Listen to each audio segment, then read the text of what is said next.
എല്ലാവർക്കും നമസ്കാരം. മൂവാറ്റുപുഴ നിർമ്മല കോളേജിലെ ആ നിസ്കാര വിവാദത്തിൻ്റെ വാർത്തകളുടെ ചൂട് ഒന്ന് ആറിയിട്ട് പോലുമില്ല. അപ്പോഴേക്കും അടുത്തത് വന്നു കഴിഞ്ഞു. ഇത്തവണ കോതമംഗലം പൈങ്ങാട്ടൂരുള്ള അവിടുത്തെ സെൻറ്റ് ജോസഫ് ഹയർ സെക്കൻഡറി സ്കൂളിലാണ്.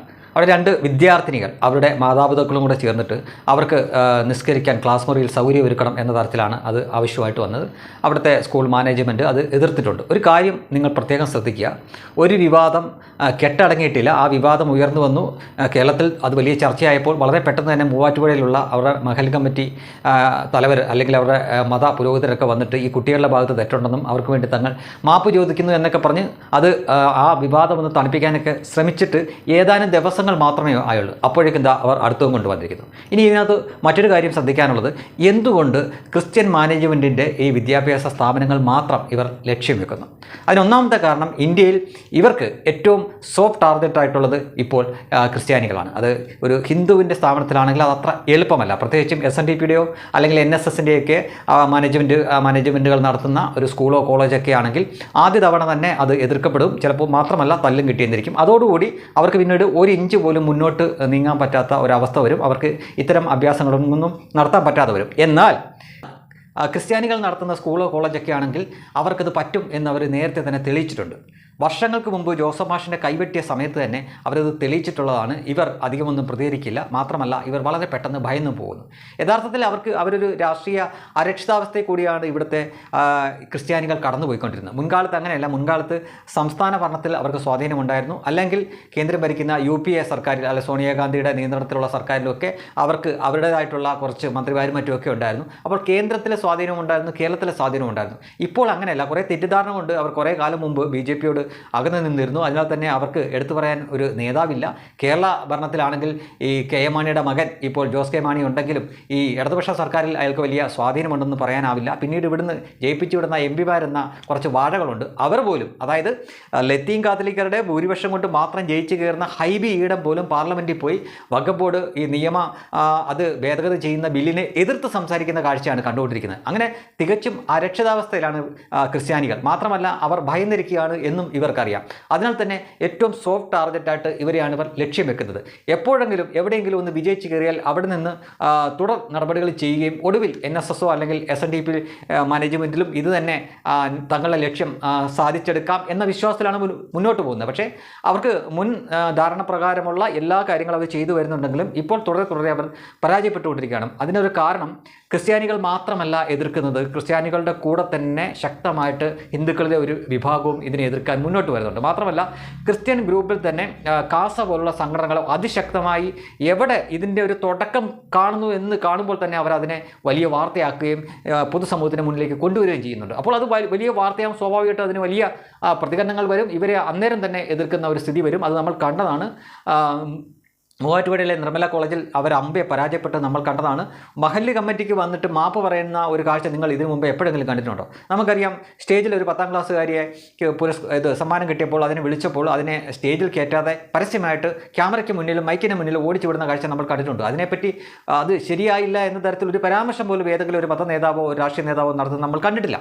അങ്ങനെ പല കാര്യങ്ങളുള്ളപ്പോഴും അവർ ഒരു ഖേദപ്രകടനവും നടത്തിയിട്ടില്ല. അവരാണ് ഈ മൂവാറ്റുപുഴയിലെ കോളേജ് വിഷയത്തിൽ, നിർമ്മല കോളേജിൻ്റെ വിഷയത്തിൽ വളരെ പെട്ടെന്ന് തന്നെ അവർ വന്നിട്ട് മാപ്പ് പറഞ്ഞത്. പക്ഷേ എന്നിട്ടും അവർ വീണ്ടും ഈ സ്കൂളിൽ ശ്രമിച്ചിരിക്കുന്നു.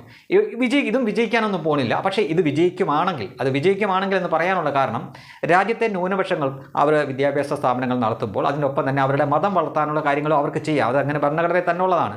ഉദാഹരണമായിട്ട് അവർക്ക് കോളേജോ സ്കൂളോ നടത്തുമ്പോൾ അതിനോട് ചേർന്ന് കുരിശടിയോ അല്ലെങ്കിൽ പള്ളിയോ ഒക്കെ ആവാം. അത് മുസ്ലിങ്ങൾക്കും ആവാം. എന്നാൽ NSSനും അല്ലെങ്കിൽ SNDPക്കും ഒന്നും അങ്ങനെയല്ല. അപ്പോൾ ഒരു മതം തന്നെ വിദ്യാഭ്യാസ സ്ഥാപനങ്ങൾ നടത്തുമ്പോൾ അതിൻ്റെ മതം വളർത്താനുള്ള കാര്യങ്ങളും ചെയ്യാൻ അവകാശമുള്ള ഒരു കൂട്ടർ, അതായത് അവർക്ക് ഈ സ്കൂളിലെ പഠിത്തത്തോടൊപ്പം തന്നെ വേദപാഠം പഠിപ്പിക്കാം, അതേപോലെ തന്നെ മുസ്ലിങ്ങൾക്കും ആവാം. അപ്പോൾ അങ്ങനെ പഠിപ്പിക്കുന്ന ക്രിസ്ത്യൻ വിദ്യാലയത്തിൽ ഈ മുസ്ലിങ്ങൾ അവരുടെ വിശ്വാസപ്രകാരം ഇങ്ങനെ ഒരു അവകാശം നേടിയെടുത്താൽ നാളെ ഇതൊന്നുമില്ലാത്ത ഒരു സ്ഥലത്തും അവർക്കത് എളുപ്പമായിട്ട് പറ്റും. അതായത് SNDPയുടെയോ NSSൻ്റെയൊക്കെ. അപ്പോൾ അതിനുള്ള ആദ്യ പടിയാണ് ഈ ക്രിസ്ത്യാനികളുടെ ഈ സ്ഥാപനങ്ങൾ ടാർഗറ്റ് ചെയ്യുക എന്നത്. മാത്രമല്ല, അവരാകെ ഭയന്നിരിക്കുകയാണ് എന്ന് അവർക്കറിയാം. അവർ വലിയ ചെറുത്തുനിൽപ്പൊന്നും നടത്തത്തില്ല എന്നാണ് ഇവരുടെ വിശ്വാസം. പക്ഷേ അവരിലും വലിയ മാറ്റം വന്നിട്ടുണ്ട്. CAA സമരകാലത്ത് അവർക്കായിട്ട്, അതായത് ഈ CAAയ്ക്കെതിരെയായിട്ട് സമരം നടത്തുന്നവർക്ക് വേണ്ടി പള്ളിയുടെ അങ്കണം വരെ തുറന്നിട്ട് കൊടുത്ത ചില സഭകളുണ്ട് ഇവിടെ. പക്ഷേ ഇനിയൊരു അവസരത്തിൽ ഇതേപോലെ വന്നു കഴിഞ്ഞാൽ അവരത് ചെയ്യില്ല എന്ന് ഉറപ്പാണ്. വളരെ ചുരുക്കം പള്ളികൾ ഒരുപക്ഷെ ചെയ്തേക്കാം, പക്ഷേ ഒരുപാട് ആളുകളിൽ ആ തിരിച്ചറിവ് വന്നിട്ടുണ്ട് എന്ന കാര്യം ഉറപ്പാണ്. അത് കാസ പോലുള്ള ക്രോസ് പോലുള്ള കുറേ സംഘടനകളുടെ നിരന്തരമായിട്ടുള്ള പ്രയത്നം കൊണ്ടാണ് ആളുകൾക്ക് ആ ഒരു ബോധം വന്നിരിക്കുന്നത്. അത് തീർച്ചയായിട്ടും ഇവിടുത്തെ BJP എന്ന രാഷ്ട്രീയ സംഘടനയുടെയും വലിയ ഒരു പിന്തുണ ഇത്തരം അവസരങ്ങളിൽ അവർക്ക് കിട്ടാറുണ്ട്. BJP നാൾക്ക് നാൾ ഇവിടെ ശക്തി പ്രാപിക്കുന്നുണ്ട്, അതിലേക്ക് കൂടുതൽ ക്രിസ്ത്യാനികൾ വരുന്നുണ്ട്. അപ്പോൾ തങ്ങൾക്കും രാഷ്ട്രീയ സ്വാധീനം ഉണ്ടാക്കാൻ പറ്റും എന്ന തരത്തിലൊരു ബോധം അവർക്കുണ്ട്. മാത്രമല്ല ഇപ്പോൾ അവർക്കൊരു കേന്ദ്രമന്ത്രി കൂടി കിട്ടിയിരിക്കുകയാണ്. അവർക്കെന്ന് പറയാൻ പറ്റില്ലെങ്കിലും അവരുടെ കൂട്ടത്തിൽ നിന്നുള്ള ഒരാളാണ്. തീർച്ചയായിട്ടും അവർക്ക് കുറഞ്ഞപക്ഷം ആവലാതിയെങ്കിലും പറയാനുള്ള ഒരാളായിട്ടുണ്ടെന്നൊരു ബോധ്യം പലരും നാമ്പെടുത്തിട്ടുണ്ട്. അതുകൊണ്ട് തന്നെ അവർ തീർച്ചയായിട്ടും ജോസഫ് മാഷിൻ്റെ കാലത്തുള്ള കണക്ക് പേടിച്ച് മിണ്ടാതിരിക്കില്ല. അവർ അതിശക്തമായിട്ട് തന്നെ പ്രതികരിക്കും. പിന്നെ സത്യസന്ധമായിട്ട് പറഞ്ഞാൽ നമുക്ക് എത്ര വിശ്വാസമില്ല എങ്കിൽ കൂടിയും ഈ ചില കാര്യങ്ങളൊക്കെ നമ്മൾ കർമ്മ എന്ന് പറയേണ്ടി വരും. ജോസഫ് മാഷിൻ്റെ കൈവെട്ടിയ ആ സമയത്ത് കുറ്റകരമായിട്ടുള്ള നിശബ്ദതയും ഭയവും ഒക്കെയാണ് ഈ ക്രിസ്ത്യൻ സഭകൾ കാണിച്ചത്. അന്ന് പാടില്ലായിരുന്നു. ജോസഫ് മാഷിനെ അവർ തള്ളിപ്പറഞ്ഞു. അദ്ദേഹത്തിന് ജോലി നഷ്ടപ്പെട്ടു. ജീവിക്കാൻ മാർഗ്ഗമില്ലാത്തതുകൊണ്ടും മാനസിക സംഘർഷം കൊണ്ടും അദ്ദേഹത്തിൻ്റെ ഭാര്യയ്ക്ക് ആത്മഹത്യ ചെയ്യേണ്ടി വന്നു. അദ്ദേഹം കടന്നു വന്ന ആ ട്രോമ എന്ന് പറയുന്നത് ഒരു സാധാരണക്കാരന് നമുക്ക് ചിന്തിക്കാൻ പോലും പറ്റില്ല. അദ്ദേഹം മനസ്സുകൊണ്ടല്ല എങ്കിൽ കൂടിയും അദ്ദേഹത്തിൻ്റെ ആ ശാപമുണ്ടല്ലോ, അത് ഈ ക്രിസ്ത്യൻ സഭകളെ വിടാതെ പിന്തുടരും. അവർ എന്നാണോ ആ തെറ്റ് തിരിച്ചറിഞ്ഞ് അദ്ദേഹത്തിനോട് ഒരു പരസ്യമായിട്ടൊരു മാപ്പ് പറയാതെ ഒരുപക്ഷെ അവരെ ഈ ദുരന്തങ്ങൾ അല്ലെങ്കിൽ ഇതുപോലുള്ള കാര്യങ്ങളൊന്നും അവരെ വിട്ട് മാറില്ല എന്നാണ് തോന്നുന്നത്. തീർച്ചയായിട്ടും അവർ കണ്ണു തുറക്കണം, ലോകത്ത് നടക്കുന്ന എന്താണെന്ന് അറിയണം. മുൻപൊക്കെ ഇവർക്കൊരു 50 വർഷം കഴിഞ്ഞിട്ട് ഉള്ള ഭാവിയെപ്പറ്റി ദീർഘവീക്ഷണമുള്ള മത നേതാക്കളും രാഷ്ട്രീയ നേതാക്കളും അവരുടെ പക്ഷത്തുണ്ടായിരുന്നു. ഇപ്പോൾ അങ്ങനെയല്ല. സ്വന്തം വോട്ട് ബാങ്ക് സംരക്ഷിക്കാൻ വേണ്ടി മാത്രം കടന്ന് കളിക്കുന്ന കുറച്ച് ആളുകളെയാണ് നമ്മൾ കണ്ടത്. ഹൈബീഡനെ പോലെ ഒരാൾ 2 ലക്ഷത്തിന് മുകളിലാണ് വോട്ടിന് ജയിക്കുന്നത്. അത് അദ്ദേഹത്തിന് കിട്ടുന്ന ആ വോട്ടിൻ്റെ ഭൂരിപക്ഷം എന്നത് അവിടുത്തെ ലത്തീൻ കത്തോലിക്കരുടെ വോട്ടാണ്. എന്നിട്ടും അവിടെ 600ഓളം മത്സ്യത്തൊഴിലാളി കുടുംബങ്ങൾ ഈ വഖഫ് ബോർഡിൻ്റെ ഭീഷണി കാരണം കുടിയർക്ക് ഭീതിയിൽ നിൽക്കുകയാണ്.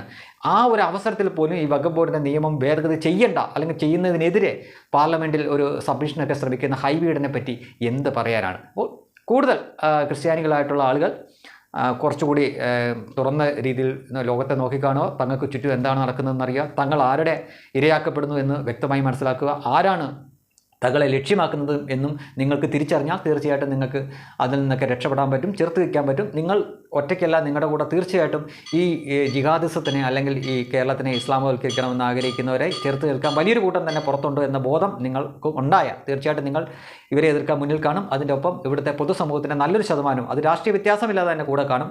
ഒരു കാരണവശാലും ഈ ക്ലാസ് മുറികൾ നിസ്കാര മുറികളാക്കുന്നതിന് അനുവദിച്ചു കൊടുക്കാൻ പാടില്ല.